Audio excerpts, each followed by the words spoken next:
TVS পডকাস্টে আপনাদের স্বাগত জানাচ্ছি। আমি শাওন হাসনাত। আজ আমরা কথা বলবো আন্তর্জাতিক মুদ্রা তহবিল আইএমএফ এর ঋণের কিস্তি নিয়ে। আইএমএফ এর ঋণ কর্মসূচি থেকে বাংলাদেশ সরে দাঁড়াবে কিনা তা নিয়ে বিভিন্ন মহলে আলোচনা চলছে। এরই মধ্যে ঋণের চতুর্থ কিস্তির অর্থ ছাড় পিছিয়ে দেওয়া হয়েছে।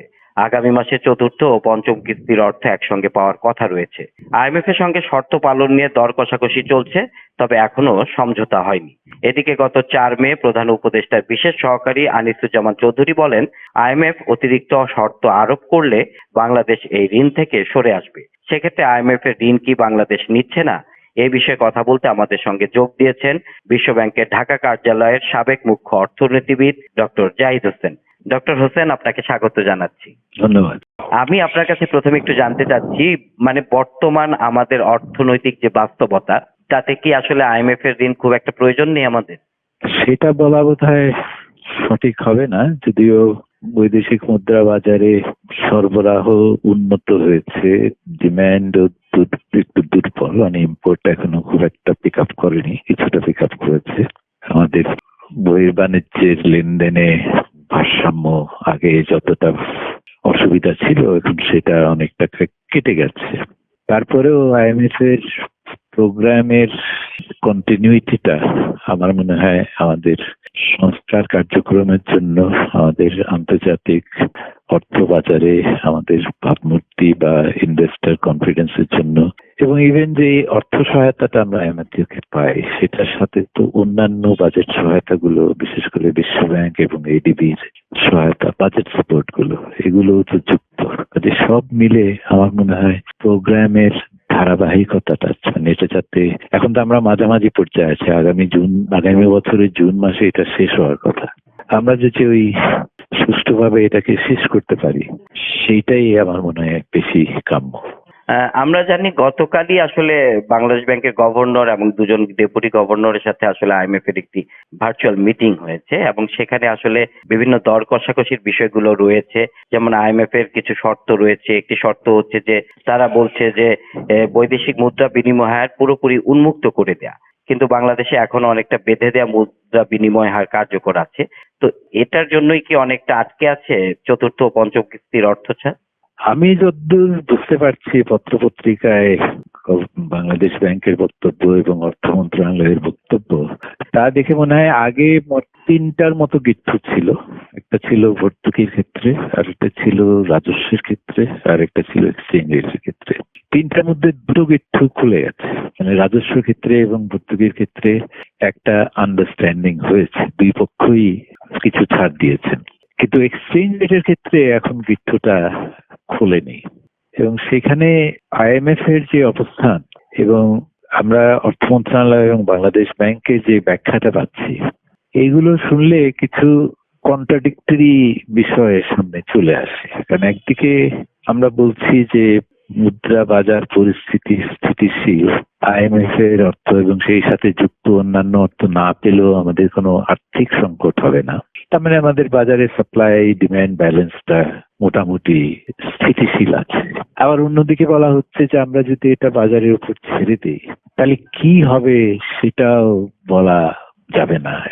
আমরা শ্রীলঙ্কা হয়ে যেতে পারি, আমরা পাকিস্তান হয়ে যেতে পারি, মুদ্রা বিনিময় হার 145, আবার মাঝে শুনলাম 180, 280। তো এই ধরনের কনসার্ন যদি আপনার থাকে তাহলে আপনি কিভাবে বলেন যে আপনার বাজারে বর্তমান অবস্থা স্থিতিশীল আছে এবং অর্থের কোনো প্রয়োজন নাই? এই $1.3 বিলিয়ন যেটা আইএমএফ থেকে পেতাম, প্লাস বিশ্ব ব্যাংক এডিবি থেকে মিলে আরো সেখানে আপনি $1 বিলিয়ন যোগ করতে পারেন। তা আমার যদি অবস্থা এতই ভালো থাকে তাহলে কেনই বা আমরা আশঙ্কা করছি যে মুদ্রা বিনিময় হার লাগামহীন হয়ে যেতে পারে? এক্ষেত্রে গভর্নর সাহেব প্রায়ই বলেছেন যে এগ্রিগেটর আছে বিভিন্ন জায়গায়, বিশেষ করে দুবাই, তারা আসলে অনেক ক্ষেত্রে নিয়ন্ত্রণটা নিয়ে নিতে পারে এবং সেটা আসলে তখন একটু লাগামহীন হয়ে যাবে। সেই আশঙ্কার ভিত্তিটা কি? সেই এগ্রিগেটররা কিভাবে ডলার মজুত করবেন? কারণ তারা তো ডলার কেনেন যারা বাংলাদেশে টাকা পাঠায় তাদের কাছ থেকে, তাই না? তা আমি যদি একজন রেমিটারের কাছ থেকে ডলার কিনে এটা বাজারে বিক্রি না করি, তো ওই রেমিটার পরিবার যে টাকাটা পাওয়ার কথা সেই টাকাটা তারা দিবে কিভাবে?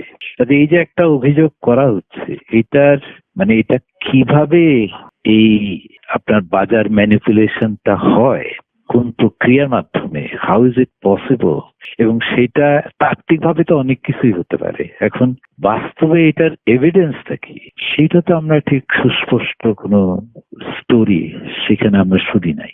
এমনি আপনার কাছে মনে হচ্ছে যে দর কষাকষিটা চলছে, বিশেষ করে আপনি বলেছেন 3টি শর্ত ছিল, এর মধ্যে 2টির জট খুলে গেছে, একটি নিয়ে এখনো আটকে আছে। তো যদি এই জট না খোলে, তাহলে ঋণ কর্মসূচি যদি স্থগিত হয়ে যায়, সেটার প্রভাব আসলে কি হতে পারে, বা এতে আমাদের আসলে আদৌ কোনো প্রভাব পড়বে কিনা আমাদের? না, প্রভাব তো পড়বেই। একটা তো প্রভাব সরাসরি অর্থর উপর, মানে বাজেট সাপোর্ট অন্যান্যদের এবং আইএমএফ এর বাকি টাকাগুলো আমরা পাবো না। মানে যদি প্রোগ্রামটা একটা হলো স্থগিত হয়ে যাওয়া, আর একটা হচ্ছে প্রোগ্রাম থেকে বের হয়ে যাওয়া। এখন স্থগিত যদি হয়, তার মানে কিছু অসম্পূর্ণ কাজ আছে, সেগুলো হয়তো জুনের মধ্যে হবে না, সেজন্য আমরা এটা পিছাই দিলাম, সেপ্টেম্বরে বা ডিসেম্বরে হবে।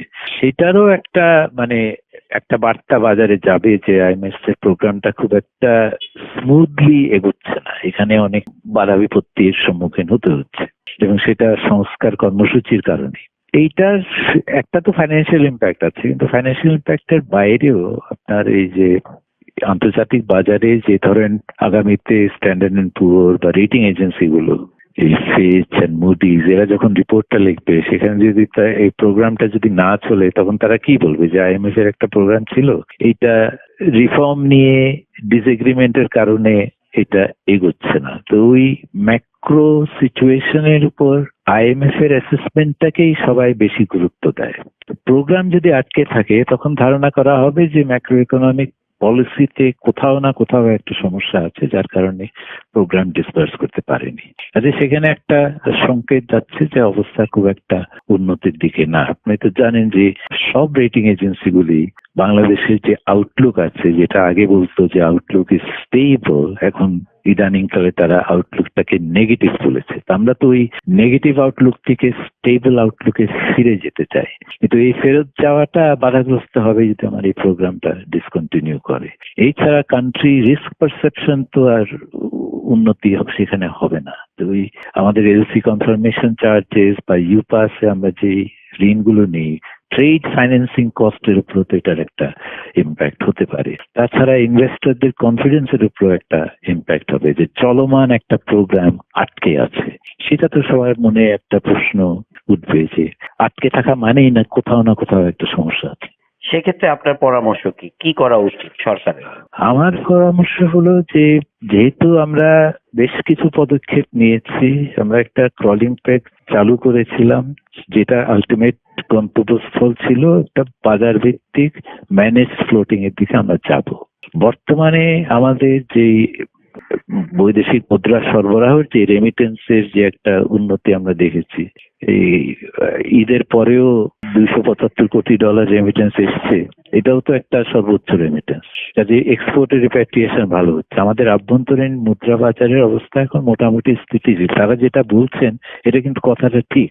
প্লাস আপনি যদি আন্তর্জাতিক বাজারে দেখেন, আন্তর্জাতিক বাজারে ডলারের দাম ইদানিং অনেক কমে গেছে, তেলের দাম কমেছে, কয়লার দাম কমেছে, এলএনজির দাম কমেছে, কৃষি পণ্যের দাম এখন কমা শুরু হয়েছে, ইন্ডাস্ট্রিয়াল র মেটেরিয়ালস এর দাম কমা শুরু হয়েছে, যেগুলো আমরা সবই আমদানি করি। কাজে এই ধরনের একটা সিচুয়েশনে যদি আমরা বাজারমুখী না হই আমাদের মুদ্রা বিনিময়, তাহলে হবটা কখন? কাজে আমার পরামর্শ হচ্ছে এখন ওই বাজার ভিত্তিক অন্তত ব্যান্ডটা যেটা আছে, এখন 122 টাকার যে সীমাটা আছে, এই ব্যান্ডের উইথটা আরো বাড়িয়ে দেওয়া যেতে পারে, যে 5-6 টাকার মধ্যে বাজার দর ওঠানামা করতে পারে। বাংলাদেশ ব্যাংক তো একটা মনিটরিং সিস্টেমও চালু করেছে, যেখানে প্রতিদিন 2বার করে ব্যাংকারদের জানাতে হয় যে তারা কত দামে বৈদেশিক মুদ্রা কিনেছেন এবং কত দামে বিক্রি করছেন। কাজে এখানে যদি কোনো ফাউল প্লে হয়, তাহলে তো আপনি সেটা তাৎক্ষণিকভাবে ডিটেক্টও করতে পারবেন। কাজেই কি কারণে আমরা এই একটা আশঙ্কার মধ্যে আছি, কি না হয়ে যায়, এটা কিন্তু আমার কাছে পরিষ্কার না। কাজে আমার পরামর্শটা হচ্ছে যে লিবারালাইজেশনের দিকেই যাওয়া উচিত। জি, আপনাকে অসংখ্য ধন্যবাদ আমাদেরকে সময় দেওয়ার জন্য। Thank you.